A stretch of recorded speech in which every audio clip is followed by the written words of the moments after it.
მსოფლიო ჩემპიონატი გადამწყვეტ ფაზაში შედის. დღეს პირველი ნახევარფინალისტები გამოვლინდებიან. ლეგენდარულ მარაკანაზე ფრანგები მითების დანგრევას შეეცდებიან. მამლების მოწინააღმდეგე გერმანია იქნება. გერმანელებს მათი დღევანდელ მეტოქე საფრანგეთთან თითქმის ყველა გადამწყვეტი მატჩი მოგებული აქვთ. თუმცა დღეისათვის ბუნდესგუნდს პრობლემები აქვს. როგორც შემადგენლობასთან დაკავშირებით, ასევე ფეხბურთელების ჯანმრთელობაზეც.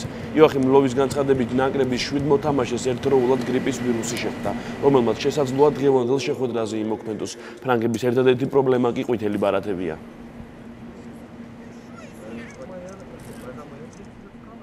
მეოთხედფინალის მეორე შეხვედრა ბრაზილიასა და კოლუმბიას შორის შედგება.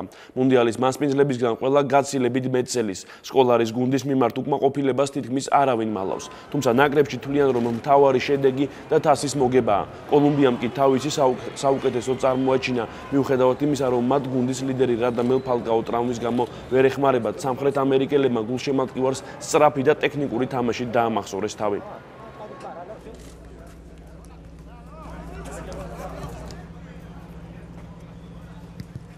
ხვალ კი კიდევ ორი ნახევარფინალისტის ვინაობა გახდება ცნობილი.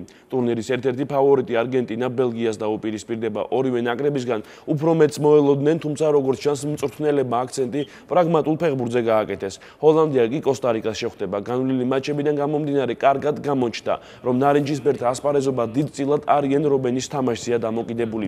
გასათვალისწინებელია მწვრთნელის ლუის ვან გაალის ფაქტორიც. კოსტა-რიკამ კი უკვე იმაზე მეც მიაღწია, ვიდრე მისგან წარმოიდგენდა. ეხლა კი წარმოგიდგენთ ბრაზილიის მსოფლიო ჩემპიონატის საინტერესო სტატისტიკურ მონაცემებს.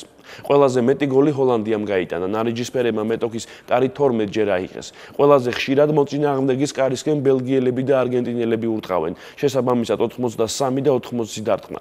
ბომბარდირთა დავაში ჯეიმს ხამეს როდრიგესი ლიდერობს. მის ანგარიშზე 5 გოლია. 4 გოლი გაიტანეს გერმანელმა მიულერმა და არგენტინელმა მესიმ.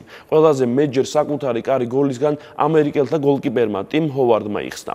სამეულში არიან ნიგერიელი ენიამა და შვეიცარიელი ბენალიო. საერთო ჯამში მსოფლიო ჩემპიონატზე სულ 154 გოლი გავიდა, რაც საშუალოდ ერთ შეხვედრაში 2,75 გოლს ნიშნავს.